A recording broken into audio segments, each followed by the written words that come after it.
Just hearing that the former US Vice President Dick Cheney has died at the age of 84, according to a family statement. He first entered politics in its most full-throated sense in 1978. 6 times he was elected to the House of Representatives from the state of Wyoming. He was then also vice president in 2001 to 2009 under George W. Bush, the son of George Herbert Walker Bush. And it was during his time in office that Dick Cheney served as the Secretary of Defense back in the late 1980s and early 1990s. And the family statement says that he died last night on November the 3rd. He was 84 years old. His beloved wife of 61 years, Lynne, his daughters Liz and Mary, and other members of the family were with him as he passed.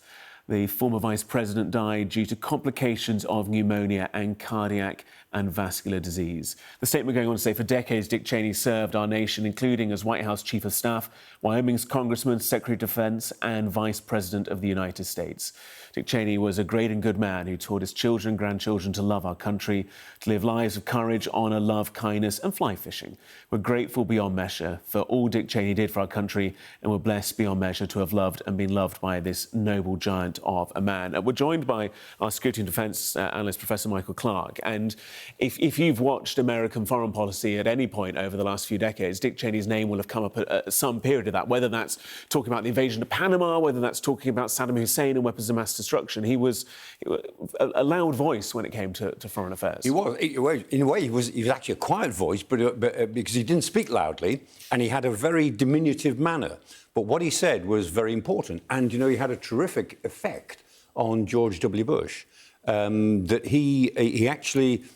he was a tough guy, and he took tough-minded stances, which put him at odds with some of the allies, actually. And a lot of the European allies really disliked him because they thought that he was the power behind the throne who was pushing America in some quite controversial directions. But on the other hand, he was a very clear-sighted strategic thinker. People disagreed with his strategy, but you couldn't disagree with the fact that he'd thought it through. He had a reason for doing what he recommended. So he was an influential voice, and he was always regarded as sometimes he was regarded as the power behind the throne. Made him unpopular, but it also led to a degree of respect because he was intellectually, I think, very consistent. I mean, almost all of his latter career, he was a fairly, you know, a pretty right-wing, assertive American defence and foreign policy thinker. And he didn't like the Americans to be pushed around as the world policeman who was trying to hold everything together. He coincided with that sort of sense of muscular foreign policy that George W. Bush brought in after Clinton, after in a sense, Jimmy Carter, who'd said all the right things but couldn't carry them through after one term.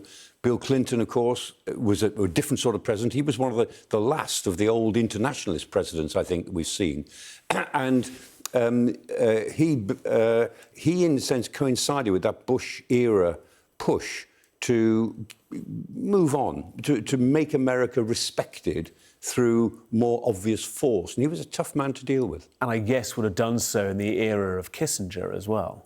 Yes, and he drew a lot of inspiration from Kissinger. I mean, Kissinger was this great strategic intellect who, and Kissinger wasn't, he's, again, very controversial. I mean, Kissinger wasn't just a one-line sort of thinker. He could see all sides of things. He was a terrific strategic thinker. But Dick Cheney took a lot of inspiration, I think, from that Kissinger consistency, that if America is going to be the major world power, it has to demonstrate it sometimes. Now, and it gets it wrong. I mean, you know, George W. Bush got it, you know, wrong in lots of respects in the Iraq operation 2003. But there was an intellectual consistency behind all of that. George W. Bush didn't convey that. They used to say that Condoleezza Rice, you know, his national security advisor, she would put into words that other people could understand what he himself was struggling with, because he wasn't a very clear thinker and he didn't speak very well either. But people like Condoleezza Rice and Dick Cheney, I mean, Condoleezza Rice said a lot. Dick Cheney didn't say much in public, but Dick Cheney had that consistency that he inserted into the president's thinking.